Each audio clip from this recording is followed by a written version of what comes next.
오늘 성경 본문의 말씀은 요한복음 5장 46절 47절 말씀을 우리 함께 읽겠습니다.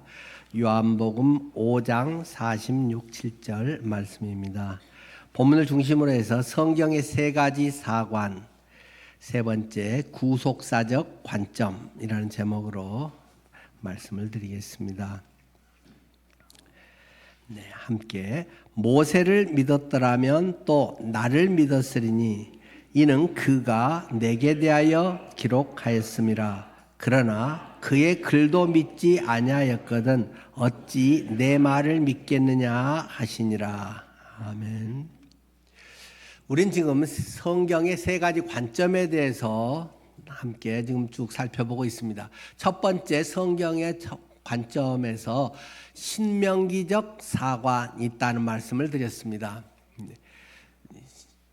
신명기적 사관, 모세가 쓴 신명기, 거기에서 그 성경에서 여호수아, 사사기, 그리고 사무엘, 그리고 열왕기 이 책들의 관점은 신명기적 사관으로 기록이 됐다라는 말씀을 했습니다. 신명기적 관점을 간단하게 이야기하면 하나님의 말씀, 율법의 하나님의 말씀을 지키면 복이고 안 지키면 저주가 있다라는 말씀이었습니다. 좀 더 단축해서 말씀면 하나님 말씀에 순종하면 복, 불순종하면 저주. 그것이 신명기적 관점의 내용이 되겠습니다. 두 번째로는 역대기적 관점에 대해서 말씀을 드렸습니다. 역대기적 관점으로 기록된 책들이 있는데 그것은 그런 관점에서 우리가 봐야 제대로 알 수 있다. 그것은 무엇이었습니까? 이스라엘 백성들이 이제 하나님의 약속하신 땅 가나안에 들어갔지만 그렇다고 해서 만사 형통하는 게 아니라는 것입니다. 주님 안에 있고 예수님 믿었다고 해서 그냥 절로 다 잘 되고 가만히 있으면 하나님이 다 이렇게 인도해 주셔가지고 나는 가만히 있어도 하나님이 알아서 더 좋게만 인도해 주시고 좋은 일만 생긴다. 그렇지 않다라는 것입니다. 그들이 이런 신명기적 관점에 하나님의 말씀을 따라 살면 그런 것들을 충분히 누리겠지만 사람들의 죄성이라고 하는 것은 자기 멋대로 하고 싶은 것이 많다는 것입니다. 자기 잘난 체 하고 싶다는 것입니다. 뭔가 나를 자랑하고 내놓고 싶다는 것입니다. 그렇기 때문에 딴 사람 앞에서 뭔가 더 우월하다는 것과 또는 욕망이 어떻게 하면 어떻게 덜 정직하게라도 돈을 많이 벌고 어떻게 하면 높아져서 큰 소리치고 자랑하고 뭔가가 아마 있어 보이는 척하고 이런 죄성, 음란함 이런 욕망들이 우리 속에 있는데 그런 것을 그냥 그대로 발산하고 사는 그런 모습들이 많다는 것입니다. 그렇게 하기 때문에 그런 책의 내용이 사사기가 많이 기록되어 있잖아요. 그렇기 때문에 하나님의 말씀에 불순종해서 그들은 저주를 받는다라고 저주에 대한 이야기가 복의 이야기보다 훨씬 길게 신명기에는 기록이 되어 있습니다. 결국 그들은 왕정시대가 되고 왕을 세우고 뭔가가 더 잘 될 것 같고 한때는 부흥도 하고 경제적으로 군사적으로 정치적으로 영향을 미치며 살았지만 점점 쪼그라들기 시작하면서 그들은 결국 포로가 되고 말았다. 기원전 722년에 아시리아에 의해서 북왕국 10개 지파 소속된 데는 멸망을 했고 그나마 좀 남쪽에 유지되어 있었던 남왕국도 586년에 바벨론에 의해서 포로가 되고 말았다. 그들이 약 70년의 포로 생활을 하면서 철저히 깨닫는다는 것입니다. 참 이 역사라고 하는 것, 사람들은 좋을 때 잘 깨닫고 더 잘하면 얼마나 좋겠습니까? 이론적으로는 그런데 실제 우리의 삶은 그러기가 쉽지 않습니다. 정말 잘 되고 좋은 일이 있고 뭔가 할 때 감사하면서 정말 주님을 경외하기보다는 어려울 때 하나님께 나아갈 경우가 더 많지 않습니까? 어쩌면 그것도 복이지요. 어려울 때 다시 돌아볼 수 있는 것은 복이고 그럴 때 또 어떤 사람은 더 못되게 튕겨져 나간 사람도 있다는 것입니다. 그래도 그리스도의 영이 있고 하나님의 자녀들은 다시 돌아올 그런 마음들이 있는데, 못된 사람들은 아주 더 못되는, 제가 여러 번 비유로도 설명했듯이 그 애굽의 이집트의 파라오가 그랬듯이 똑같은 진흙덩어리 두 개를 놔둬도, 그 똑같은 거 하나는 진흙덩어리를 놓고 하나는 사탕 같은 것을 놓는다면 똑같이 햇볕이 비쳐도 진흙덩어리는 더 딱딱해지고 사탕은 더 말랑말랑해서 녹아내린다는 것입니다. 그 마음의 본질이, 그 마음이 자기 중심적이고 왜곡된 사람들은 자기 고집과 점점 더 딱딱해지고 자기가 주인 되고 자기 잘난 체 하면서 그대로 그냥 죄의 길로 계속 간다는 것입니다. 그러나 뜨거운 햇볕 가운데 말랑말랑해지고, 하나님의 은혜였구나, 아까 감사해라는 찬양을 우리 아까 했었는데, 좋을 때도 감사하고 어려울 때도 감사하고 그 속에 감사의 여러 제목들을 보게 됩니다. 그런 어려울 때 오히려 우리가 제가 기도하면서 쓰레기 같은 이런 표현을 했는데 얼마나 심한 말입니까? 그러나 우리 자신을 가만히 들여다보면 그보다 더한 게 훨씬 많지 않을까요? 오늘 본문에서부터 나오겠습니다만 우리의 죄성이라고 하는 것 자체로는 쓰레기통보다 훨씬 못되고 심하고 악취나는 것인데, 그러나 그리스도 안에서 그리스도께서 비워주시고 깨끗게 해주시고 오히려 향기가 되는 향수병이 되게 우리를 변화시켜 주셨잖아요. 그런 것이 없는 그런 것들은 자기가 쓰레기인지도 모르고 쓰레기 악취를 풍기면서도 오히려 자기 잘난 맛에 사는 독재자들이 많이 있다는 것입니다.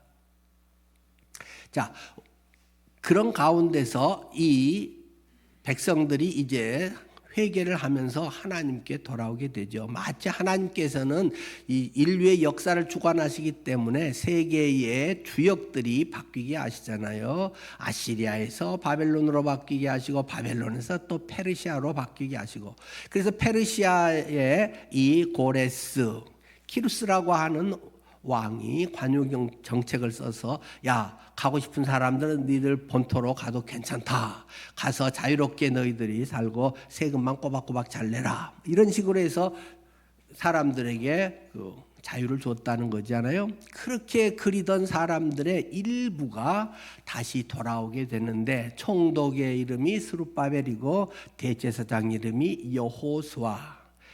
출애굽의 여호수아는 전혀 시대적으로 다른 사람이죠. 그렇게 와서 다시 이제 성전을 건축하게 되잖아요. 근데 돌아와서 왜 성전을 건축했는가? 그 이야기를 지난 시간에 강조를 해서 드렸지 않습니까? 포로 생활을 하면서 또는 그들이 고개 돌아오면서 그들 속에 아주 정체성의 혼란이 왔다는 것이죠. 과연 우리는 누구란 말인가? 우리는 하나님의 백성이라는데, 우리는 유태인이라는데 과연 내 정체성은 어디 있는가?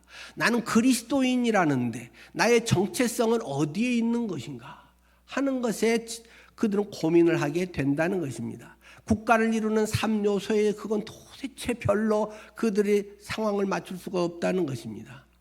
영토, 주권, 국민, 이 세 가지 조건 중에서 땅도 하나도 없고 식민지화 되어버렸고, 주권도 없어서 자기 자치적으로 뭘 할 수 있는 것도 없고, 겨우 있다고 하면 사람들, 국민들 일부가 있는데, 그것도 이방 혈통적으로는 그렇긴 하지만 오랜 세월이 지나면서 이방인들하고 결혼도 하고 그런 식으로 해서 순수 유대인들도 있지만 안 그런 사람들도 일부 있고, 그러면서 정말 우리의 정체성은 어디에 있단 말인가 하면서 영적 지도자들이, 하나님의 사람들이 그곳에서의 딱 제시한 것이 무엇이었습니까? 하나님의 백성이라고 하는 것은 성전 예배를 드리는 사람들이다. 성전 예배를 드리고 예배 공동체를 이루는 사람이 하나님의 백성인 것이다 라는 것을 제시를 하게 돼서 그들은 와서 스룹바벨의 성전을 짓게 되었다라는 것입니다. 그래서 쭉 그들은 역사를 기술하면서 아담부터 시작해서 그들이 제단을 쌓고 하나님께 예배를 드렸고 성막이 되고 성전이 되고 그렇게 쭉 했던 것에서 그 맥이 끊어져 버렸는데 그 맥을 다시금 이 스룹바벨 성전을 이어서 하나님의 백성됨을 나타내자 하는 것이 그들이 목표를 가지고 있었다는 것입니다. 제가 지난 시간에도 말씀을 드렸듯이 성전에서 예배를 드리는 자가 하나님의 백성이다. 우리 신약 시대에는 꼭 그렇게 말할 수는 없다라는 말씀을 드렸습니다. 왜냐하면 예수님께서 부활 승천하시고 성령께서 우리 안에 들어오셨기 때문에 성령의 임재가 있는 곳, 하나님이 임하신 곳이 성전이고 너희 몸이 하나님의 성령의 전인 것을 알지 못하느냐는 바울 사도의 고린도 교회를 향하는 이야기처럼 우리 자신이 성전이 됐기 때문에 꼭 유형적인 성전으로만 그곳에서의 예배가 유효하고 나머지는 안 된다라고만 하는 것은 아니라는 것입니다. 그럼에도 오늘날도 여전히 교회당을 또 중심으로 해서 성도들이 모이는 것은 매우 중요하다라고 하는 말씀을 드렸습니다. 내 혼자서 나는 성령이 내 안에 계셔서 나는 하나님께 예배드려 나는 하나님의 백성이야 라고 각자 그렇게 해서 각자 뿔뿔이만 있으면 교회됨이라고 하는 것은 어디서 확인하며 성도들이 어디서 믿음의 성장을 하며 성도들이 어떻게 그리스도의 증인의 삶으로 드러나겠습니까?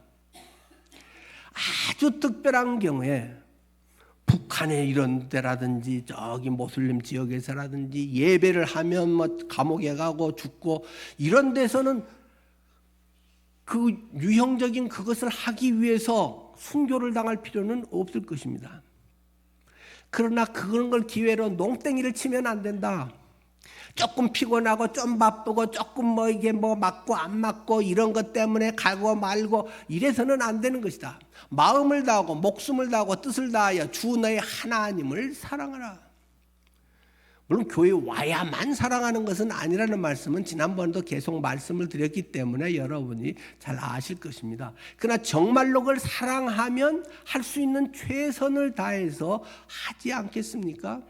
또는 못한다고 해서 누가 막 동그라미 X표를 쳐가지고 그 사람을 평가할 일은 아니지만 할 수 있으면 최선을 다해서 주님 앞에서 그렇게 하고 그러면서 다른 성도를 살피고 내가 도울 성도가 누가 있는가, 누구 성도가 어떻게 힘든가, 같은 데서 아픔을 공감하고 내가 도울 것은 무엇인가, 또 내가 기도 요청할 것은 무엇인가. 독불장군으로 홀로 독야청청 신앙생활하는 것은 좋은 것이 아니라는 말씀을 저는 말씀을 드렸습니다. 교회라고 하는 에클레시아라고 하는 것은 구원받은 성도들의 모인 무리, 복수라고 하는 것입니다. 그래서 혼자 둘이 그냥 이렇게만 하는 것이 아니라 여러 사람이 모여서 그 속에 주님을 진정으로 드러내는 것입니다. 우리가 장작개비 하나에 불이 붙어 있어가지고는 오래 갈 수가 없습니다. 그러나 그 장작개비들이 서로 얽히고 쌓이고 이렇게 해서 모닥불을 피울 때 활활 타기도 하고 서로 간에 영향을 줘서 끝까지 재가 될 때까지 다 고스란히 제대로 탈 수 있게 되는 것입니다. 우리들의 신앙생활에서도 교회 중심에 교회 안에 영적으로 성숙한 사람도 있고 미성숙한 사람도 있고 아픈 사람도 있고 또 똑똑한 사람도 있고 못 배운 사람도 있고 건강한 사람도 있고 아닌 사람도 있고 이 사람들이 다 서로 어우러져야 됩니다. 교회는 짬뽕이어야 됩니다. 교회는 바다와 같아야 됩니다. 교회는 선교단체와는 다르다는 말씀을 제가 자주 이야기를 드립니다. 선교단체는 성향이 같은 사람, 같은 목적이 있는 사람들이 그 일을 하기 위해서 모인 데가 선교단체입니다. 복음을 그렇게 해서 전하겠다는 것입니다. 그러나 교회는 그럴 수 없습니다. 교회는 병원이기도 해야 되고 유람선이기도 해야 되고 때로는 전투함이기도 해야 되고 여러 가지가 다 종합되어 있는 것입니다. 아픈 사람들이 교회에 와서 인정을 받아야 됩니다. 교회에서 사회에서 잘 나간 사람들이 늘 다 주도하고 그 사람들이 하고 나머지는 따라가고 이런 데는 좋은 교회가 아닙니다. 영적으로 성숙한 사람들이 다 하고 나머지는 못하고 그런 것도 아닙니다. 교회는 오히려 가정과 같아서 갓난아이 아무것도 모르고 손길이 많이 가는 사람들에게 더 관심을 베풀고 더 안아주고 더 사랑과 은혜로 품어주고 서로가 돌봐주고 이런 것이 교회가 돼야 된다는 사실입니다. 모든 오물들이 다 모여서 강으로 모여서 바다로 흐르지만 바다의 그 소금에 의해서 소금의 정화에 의해서 0.917의 어떤 그런 염도에 의해서 그것들이 정화가 되고 그런 것들 속에 하나님의 새로운 생명의 역사들이 펼쳐져 나가는 것이 그러한 교회의 모습이라고 하는 사실입니다. 그렇기 때문에 교회는 힘들 때 교회에 와야 됩니다. 교회는 좋을 때 와야 됩니다. 교회는 항상 와야 됩니다.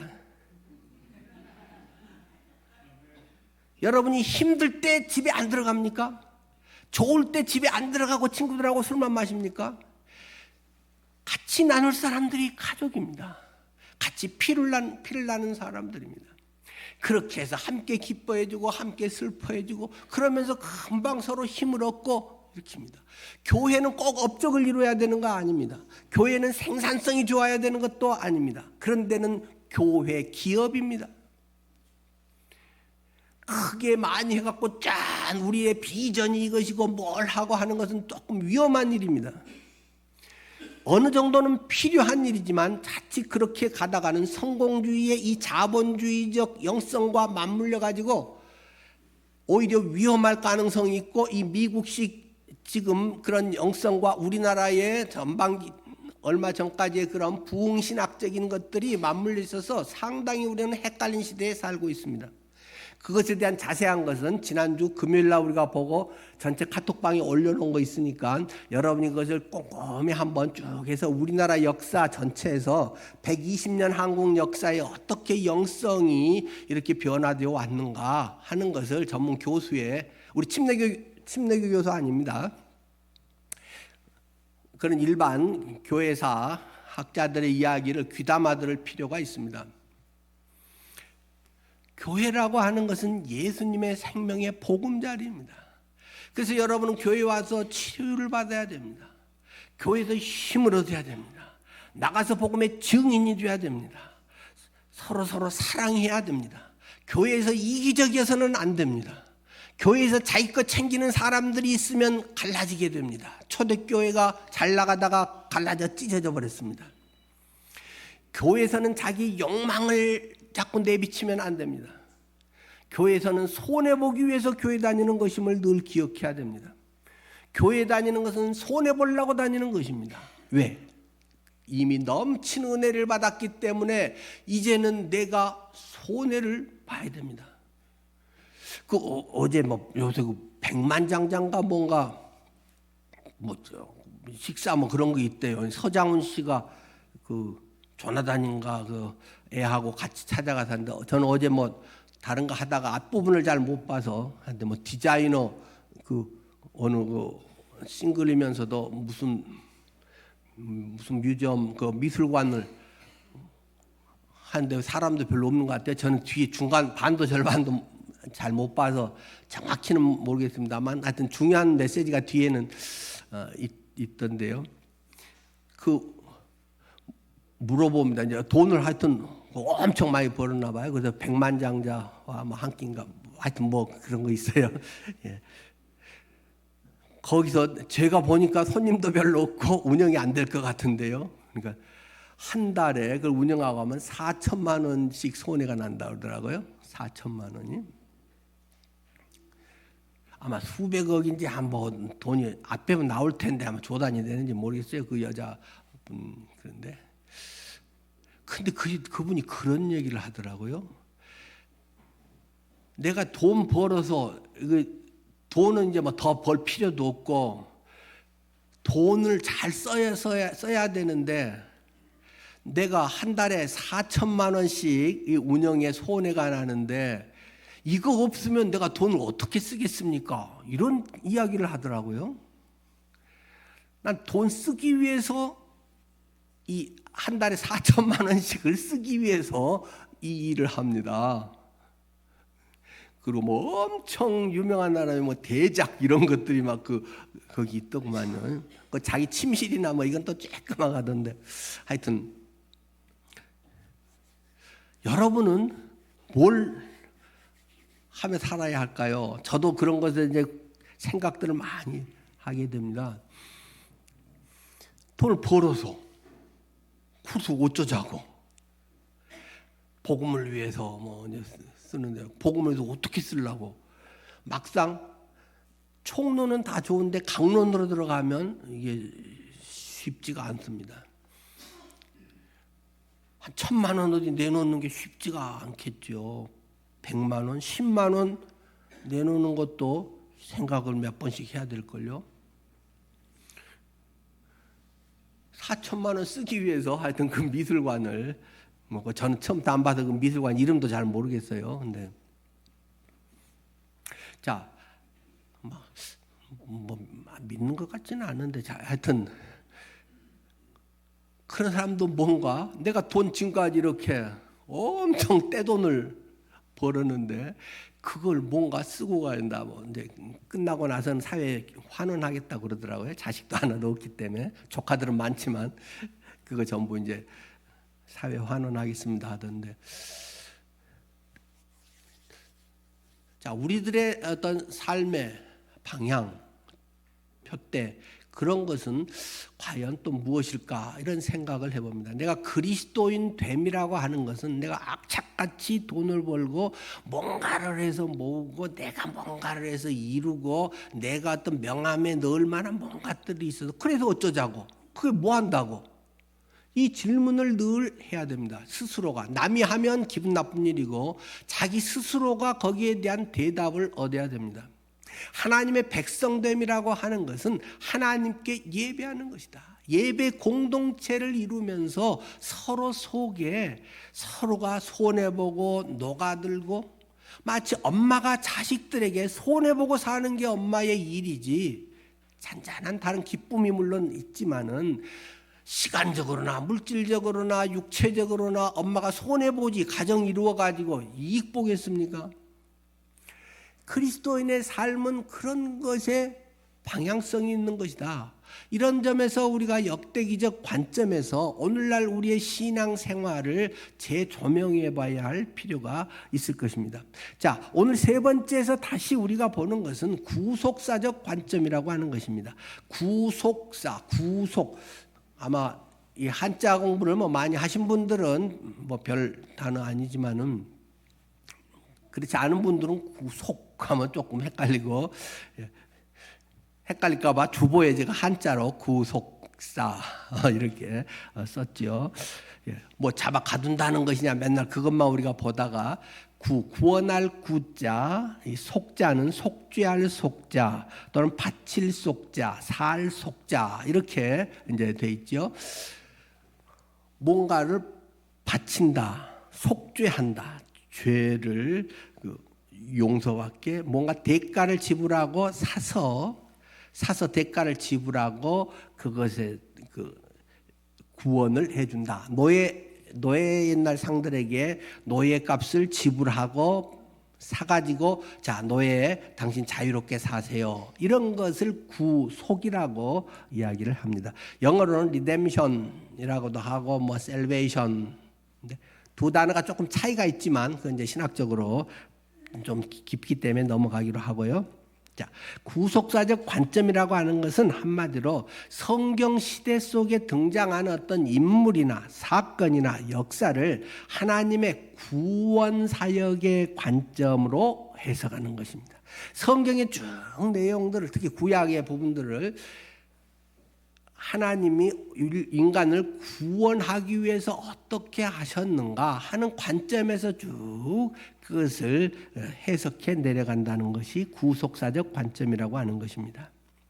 하나님께서 인간을 하나님의 형상으로 만들었지만 사람은 죄를 짓고 말았다. 그래서 타락하고 말았다. 그래서 하나님에서 멀어지고 하나님에서 쫓겨나고 말았다. 그것을 하나님께서 아이고 못된 자식 네 멋대로 하고 죽어버려라 이렇게 하지 않고 아이고 사랑하는 내 자녀가 어떻게 내가 이렇게 됐냐 엄마가 너를 구원해 줄 거야 엄마가 얼마나 사랑하는데 그런 관점에서 하나님이 구원하기 위해서 그를 어떻게 일하셨는지를 구약의 많은 인물들, 사건들 속에서 그런 것들을 보여준다는 것입니다. 지난 시간에 제가 그런 말씀을 드렸죠. 성경은 그러나 그것을 점진적으로 보여준다. 자, 손 일으키는데 앞에서 보면은 이 뒤에가 뭐가 있는지 뭐가 있긴 있는 것 같은데 하면서 잘 모르지만 점차 방향이 바뀌어가면, 시간이 점차 바뀌어가면 이게 손가락이 5개구나 뭐 이런 것들이나 자세하게 몇째 손가락이 좀 더 기네 짧네 이런 것들을 볼 수 있잖아요. 그래서 시간에 따라서 점차 하나님의 계시, 감추어졌던 것이 드러나는 계시, 이것을 점진적 계시라고 한다라는 말씀을 드렸습니다. 성경에 이렇게 구약에서의 막연한 옛날 짐승 잡아서 어떻게 한 것들이 점차 그것이 뭐 가죽옷이라든가 이런 것이 예수님의 십자가 보혈 하나님의 구원의 섭리를 그때부터 우리에게 말씀해 주시고 예배하신 것이고 하나님의 그 사랑 등이 그때부터 흐르고 있었네라는 것을 신약적 관점에서 그것을 들여다보고 해석해낼 수가 있다는 것입니다. 그것의 정점은 예수 그리스도이십니다. 구약 성경을 우리는 오실 예수님에 대해서 얘기한다. 신약은 오신 예수님에 대해서 이야기한다라고 말하지 않습니까? 모형적으로 구약에는 또 유형론적으로 그림자적으로 그것이 애매하게 두리뭉실하게 보였다면 신약에 짠 하고 그것이 드디어 착 커튼이 거치면서 예수님이 있는 그대로 보여지고 그것이 오늘 우리의 삶 속에 어떻게 현현되고 지금 예수님이 부활 승천하셨지만 지금 나의 21년의 나의 지금 삶에서 어떻게 주님이 인도하시는가 하는 것을 쭉 말씀하는 것들이 신약의 구약부터 신약까지의 내용이라고 하는 것을 말씀드리는 것입니다. 창조하셨는데 타락하고 하나님이 다시 그것을 구원의 섭리 가운데 인도해 오신 것을 쭉 보여주고 그 정점인 예수 그리스도에 대한 이야기라는 것입니다. 자, 오늘 우리는 성경 본문 요한복음 5장 46, 7절을 읽었습니다. 거기에는 이렇게 기록되어 있었죠. 모세를 믿었더라면 또 나를 믿었으리니. 갑자기 모세 이야기를 하면서 예수님이 모세를 니들이 믿었고 그렇게 모세를 신적으로 우리 율법을 갖다 준 우리를 출애굽시킨 그 위대한 영도자 모세를 지금 이야기하면서 진짜 모세를 알고 믿었으면 나를 믿고 나를 알았을 텐데 모세는 모세대로 따로 알고 나는 나대로 따로 알고 참 답답하구나 하는 얘기를 하시는 것입니다. 왜냐하면 이는 그가 내게 대하여 기록하였습니다. 모세가 기록한 이 적어도 모세 오경이라고 하는 건 나에 대해서 말하고 있는 거야. 내 이야기를 하려고 모세가 모세 오경을 기록한 것인데 모세 오경은 딸딸딸 외고 이러면 하나님이 복을 주고 이러면 안 되고 세부적인 것은 잘 알고 이러면 돼 안 돼 돼 안 되만 밤낮 하고 돌아다녔는데 나에 대해서 말하고 있는 것이야. 그 이야기를 예수님이 지금 하고 있다는 것입니다. 그런데 모세와 예수님은 시간적으로 얼마 정도의 거리에 있는 분입니까? 모세는 기원전 1500년 무렵의 사람입니다. 예수님은 약 1세기 분이시죠. 그러니까 약 1500년의 세월이 지나 있는데 그때에 거기서 말한 게 나를 말하는 것이다. 이게 여러분이 직접 그 시대 이 말을 들으면 이해가 되겠습니까? 자, 한국으로 한번 이끌어와 봅시다. 우리나라의 지금 2000년에 우리 지금 상황인데 1500년 전이면 약 서기 한 500년경에 우리나라는 뭘 했습니까? 삼국시대였죠. 삼국시대에 고구려 그때랑 이제 우리나라에 막 불교가 들어오는 그런 때였어요.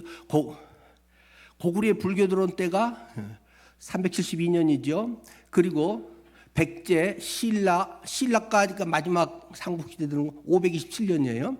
그러니까 이제 우리나라에 막 불교가 이렇게 들어와 가지고 뭐 미륵신앙이라든가 그렇게 해서 뭐 우리식으로 하면 재림신앙이죠. 그런 것들이 되고 막 내세에 대해서 이야기하고 뭐 미륵불이 어쩌고 막 이런 것들이 이제 막 불경 경전이 들어오고 하면서 그때 김효연에 대해서 얘기했다네요. 삼국유사가 그때를 기록한 것은 김효연을 미리 1500년 전에 예언한 것이라. 이러면 여러분이 믿겠어요?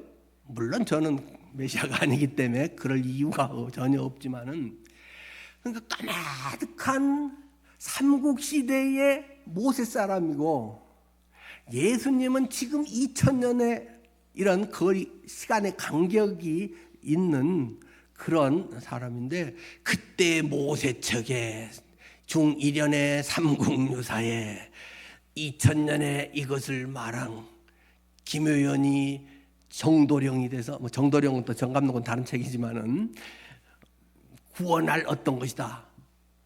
뭐 말이 될 것 같아요.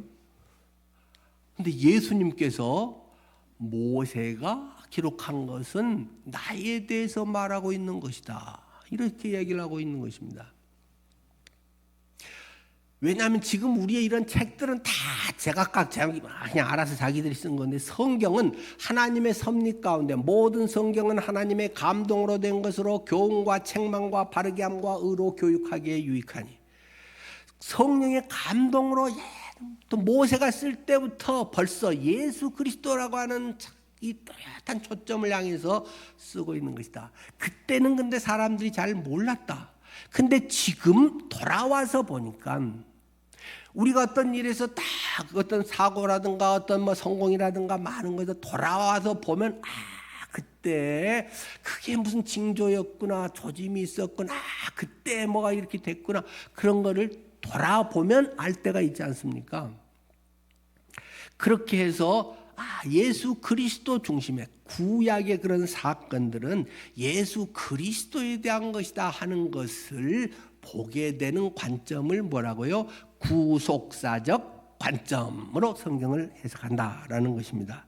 자, 우리 요한복음 마지막 부분에서 우리가 그 요한복음의 정리가 됐잖아요. 20장 마지막에서 그랬죠.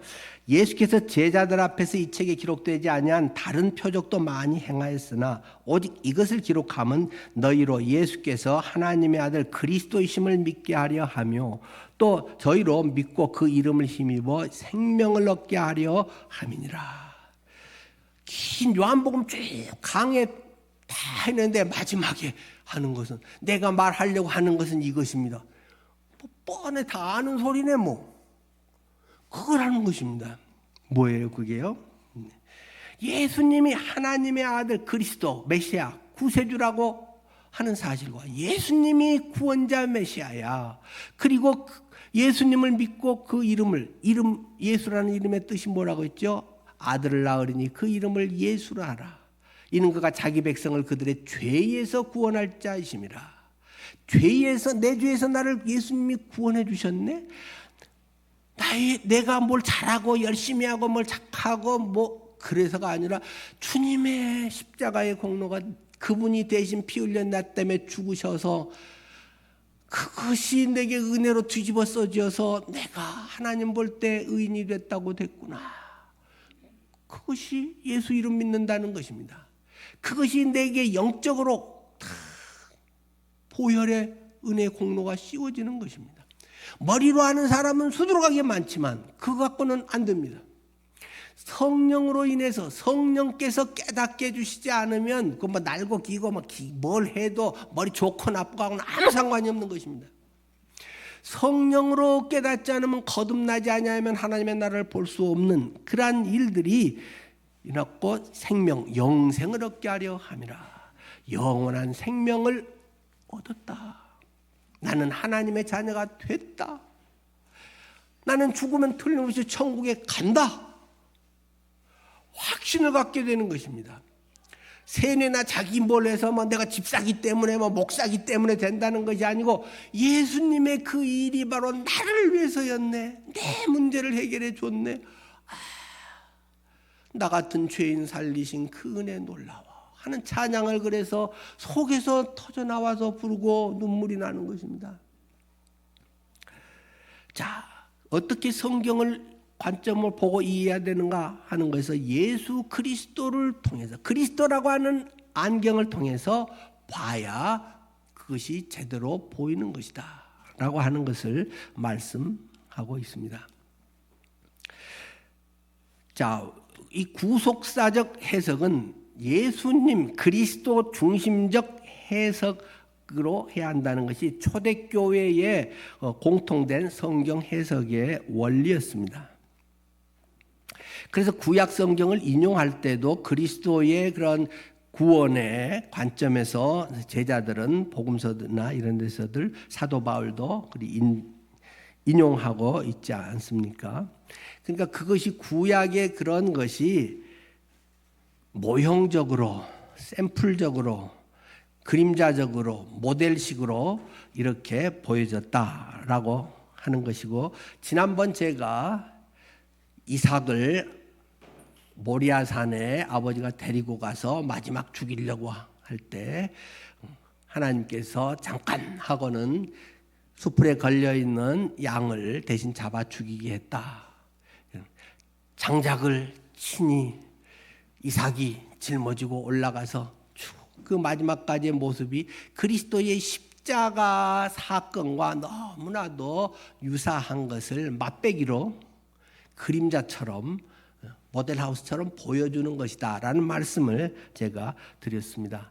그러니까 그런 사건에 물론 아브라함이 하나님 말씀에 순종했다. 자기의 정말 귀한 가장 소중한 100살에 얻은 아들도 기꺼이 주님께 드릴 정도로 순종했다는 교훈도 분명히 있지만, 거기서 더 우리에게 이면에서 말해주고 싶은 것은 그리스도의 십자가 사건과 같이 그것은 모든 것은 믿음의 행위고, 아브라함은 히브리서 11장에서 아들이 부활할 줄 알았다 라고 믿음이었다. 그냥 막연한 순종으로 하나님이 하라고 하니까 때려 죽이고 어쩌고 이러한 맹신도 광신도 같은 삶이 아니라 부활의 신앙이 그 속에 있었기 때문에 그 일을 한 것이다 라고 히브리서는 그것을 명확히 해석해주고 있었다는 것을 말씀을 드렸지 않습니까? 요셉의 생애 같은 것도 마찬가지 아닐까요?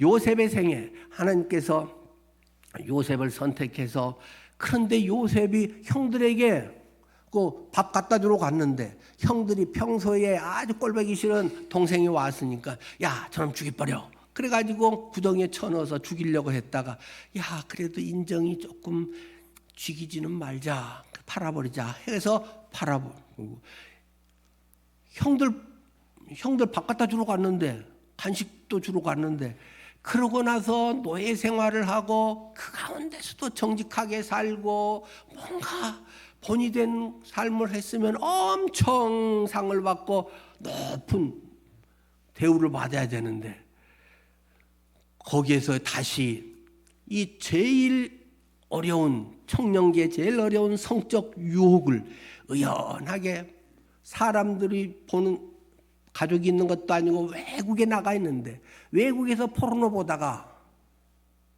외국에서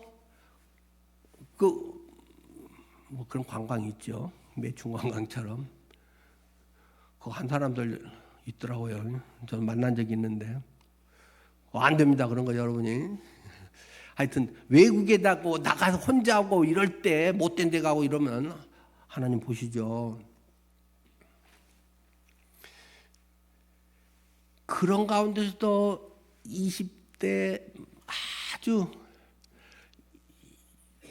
혈기왕성한 때도 의연하게 정직하게 그럴 수 없습니다 했더니 큰 상을 받았다가 아니라 모함을 받고 질투심에서 징역살이를 하게 됐다. 다른 사람의 호의를 베풀어주고 그 해몽을 잘 해줬더니 또 훈장을 주는 게 아니고 그 사람은 자기 편할 때만, 사람들은 대체로 자기 도움될 때만 뭐 하고 아니면 싹 잊어버리는 그런 속성이 대체로 있기 때문에 꼭 나가서 말해줄게요 했더니 2년간이나 징역 생활을 했다. 그런데 하나님께서 꿈을 통해서 바로에게 그를 불러내지 않을 수 없는, 그때 딱 생각나서 모세가 왕 앞에 서고 꿈 해몽을 하고 일약 구급공무원으로 시작했으면 잘해야 7급 5급이나 되다 말 텐데 국무총리로 당장 등극이 됐다. 그리해서 자기 부모를 모셔오고 자기 가족의 기근에서 살릴 뿐 아니라 이집트를 살릴 뿐 아니라 그 지역들이 요셉의 이러한 지혜로운 정치, 하나님의 인도하심 가운데 아주 큰 죽음의 그런 기간들을 넘기게 됐다. 그런 거잖아요. 예수 그리스도께서 아무 죄 없는 분이 죽음의 그런 자리에 내려가고 엄청 고통으로 채찍질 당하고 모욕당하고 아픔과 모든 것을 하고는 영광의 면류관이 아니라 죽음의 처참한 면류관에, 가시로 만든 면류관에 찔리는 면류관을 그대로 쓰고 죽어버렸다. 그런데 하나님이 사흘 만에 살리셨다. 그로써 하나님의 아들이다, 하나님의 사람이라는 것을 증명하는 유일한 방법이 죽음의 문제를 뛰어넘는 부활의 문제이기 때문에 부활을 통해서 진짜 이분은 하나님이구나 하는 것을 증명하는 그러한 분으로서 우리의 구원자가 되셨다. 요셉을 통해서도 맛배기로 부분을 따지면 뭐 그렇게 이야기할 수 없는 것도 당연히 많이 있지만, 잘난 척을 했다든지 이런 것도 있잖아요. 전체적 흐름으로 보면 그리스도에 대한 것을 느끼게 해주잖아요. 우리 작년에 수양회 가기 전에 성막에 대한 공부를 쭉 했습니다. 성막에 하나하나, 성막의 전체 내용부터 해서 기구 하나하나, 거기에서 번제단에 양 제물을 가지고 가서 그걸 죽여서 피를 받고 다 태워서 정말 미그리그리 하는 그 고통과 이 엄청난 아픔, 십자가의 고통 같은 것을 느끼게 하고, 결국 제사장은 그 피를 가지고 그들의 금 향단, 금 떡상, 또 금 촛대, 그리스도의 생명의 떡이심, 빛이심, 그리스도의 향기심, 이런 것들의 성품들을 나타내고 결국 그 휘장 뒤에 언약궤로 피를 가지고 가서 언약궤 피를 바름으로 인해서 대속죄, 하나님 앞에 그 모든 죄가 용서되는 그러한 것을 했다 하는 것이 성막이었잖아요. 성막을 통해서 예수님의 그 어떠한 부분적인 또는 그런 성품과 사역과 모든 것들이 압축적으로 녹아져 있는 것이 성막 아니었습니까? 그런 걸 통해, 구약을 통해 예수 그리스도를 알게 하는 것이죠. 또 예수님께서는 직접 이야기를 합니다. 그 전에 사람들은 요나의 이야기가 하나님 말 안 듣고 뺀질뺀질하니 도망가다가는 풍랑 만나고 바다에 던져져서 죽어라 고생하다가 다시 할 수 없이 바닷가에 토해 놓으니까 요나가 그냥 건성건성으로 3일 해야 될 걸 하루 만에 싹 예수 믿으셔 하고 말하는데 회개가 일어났다. 요나가 말 안 듣다가 나중에 죽을 고생하니까 하긴 했다. 뭐 그런 얘기가 아니라 예수님께서는 요나가 밤낮 3일을 물고기 뱃속에 있었던 것 같이 인자도 그래야 한다. 나도 그렇게 될 것이다 하면서 예수님의 십자가 장례 사건, 3일간 십자가에서 못 박혀 죽었다가 살아날 그것이다라는 걸 예수님이 직접 요나 이야기에서는 밤낮 3일을 물고기 뱃속에 있었던 같이 인자도 그러하리라. 그 이야기를 구속사적으로 해석을 해내는 것입니다. 그런데 조금 주의할 부분도 있기는 있습니다. 우리가 너무 모든 것을 구약의 어떤 사건과 사람에 대한 것을 구원과 연관지어서 너무 꿰맞추려고 하지는 말아야 한다는 것입니다. 너무 억지 해석을 하면 성경의 본래 뜻, 그런 의도에 벗어날 수도 있다는 것을 우리가 좀 조심은 해야 될 부분이 있습니다. 여러분 이런 얘기 들어보셨잖아요. 신약에서 누가복음 10장에 보면 선한 사마리아인의 비유 나오지 않습니까? 선한 사마리아인의 그 비유를 하면서 한 사람이 예루살렘에서 여리고로 내려가다가, 예루살렘은 그 해발 800m 정도 되는 고지대에 있는 도시입니다. 뭐 지금도 마찬가지죠. 거기에서 저 여리고라고 하면 저 요단강 쪽에 있는 데고, 그 요수아가 요단강 건너서 맨 처음 공격한 성이 여리고 성이잖아요. 그러니까 그 아주 낮은 지역이죠. 그러니까 내려가는데 영적으로 이 사람이 침체돼서 하나님의 성전이 있고 하나님을 사모한 성도인 예루살렘에서 여리고 세상을 향해서 침체돼서 내려가고 있었던 때다. 그러니까 강도를 만난 것이다. 세상의 강도한테 그러다가 돈 뺏기고 시간 뺏기고 몸 버리고 자기 잘난 체 하다가는 막 다 빈털터리 깡통이 되어버렸다. 그런데 거기에 제사장이 지나가고 레위인이 지나갔는데 그냥 그 사람들은 다 바쁘고 막 저같이 이제 설교 시간 다 되고 막 그랬겠죠. 그러니까 이제 얼른 김효연 목사 눈치 보고 이제 이렇게 왔을 수도 있는데 다행히 그런 사건이 지금은 안 일어나고 있죠. 자, 그렇게 됐는데 한 사마리아 사람이 그것을 지나갔다. 당신은 사마리아 사람 취급도 안 하고 저런 사람들은 뭐 혼혈 민족이고 완전히 개 돼지라고 생각을 했고 이방인같이 오히려 더 미워했던 그런 사람인데, 그 사람이 지나가다가 그 사람을 치료해 줬다. 뭘로요? 기름을 바르고 포도주를 부어서 그 사람을 치료했다.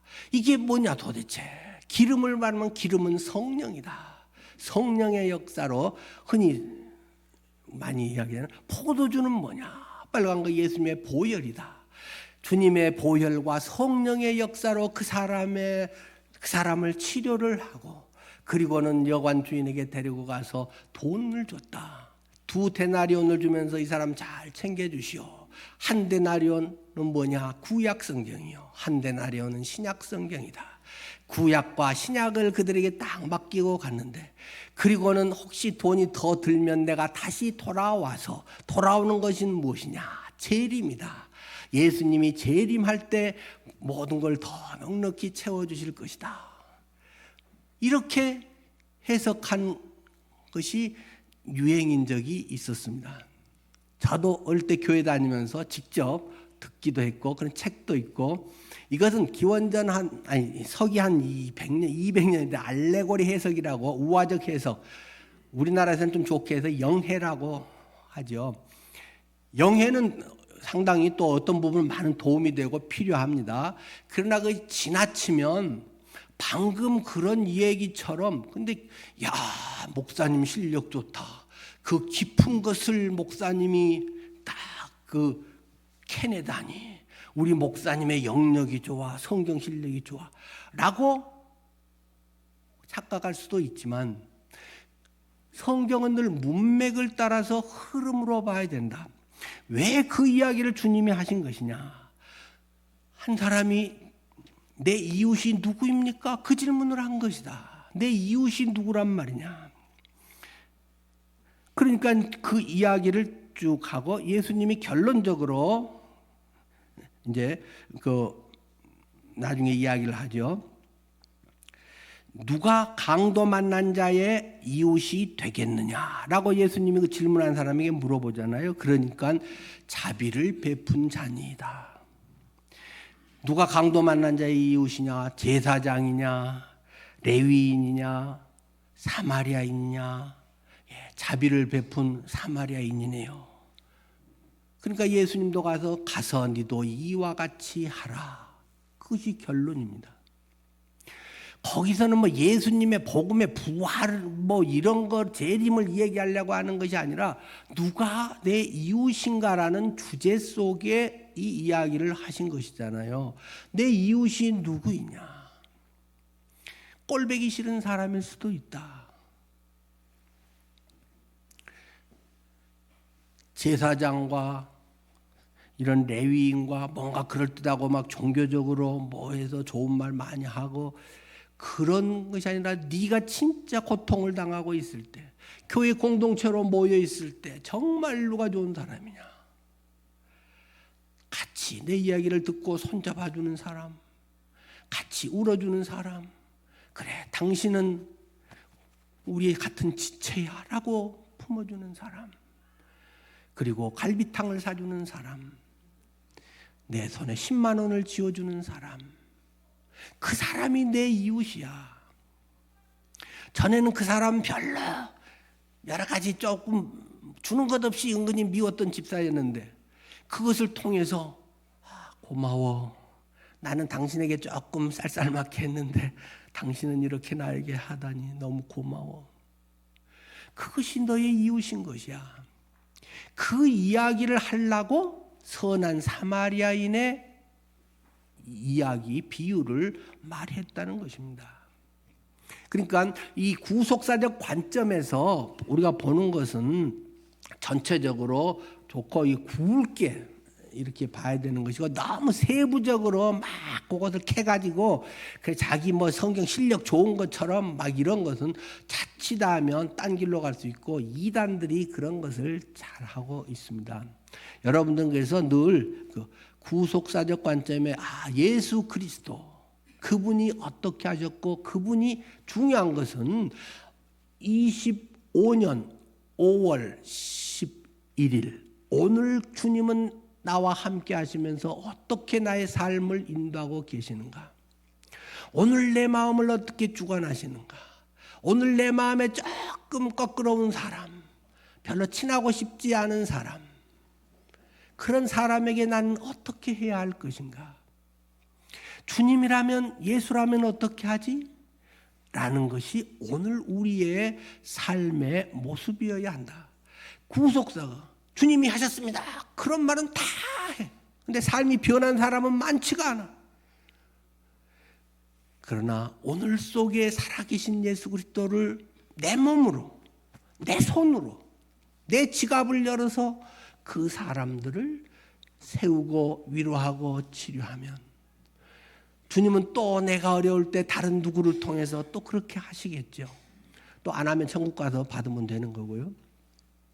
그런 것 관점이 구속사적 관점이라고 하는 것입니다. 자, 여러분 속에 하나님의 이런 구속사적 관점이 모든 것을, 때로는 고난이 있습니까? 질병이 있습니까? 때로는 원치 않은 일들이 생깁니까? 하나님이 나를 사람 만들어가고 믿음의 사람으로 만들어가고 하나님의 큰 은혜를 경험하게 하는 인도다 라는 것을 깨달아야 됩니다. 왜 하필 나한테 이런 일이 생겨? 그것은 잠깐 접어두고, 하나님 무슨 뜻이 있는 거예요? 나 정말 힘든데, 이런 일 없으면 정말 좋겠는데 하나님 왜 그런 걸까요? 질문해 보십시오. 하나님이 여러분에게 말씀하실 줄 믿습니다. 기도하겠습니다.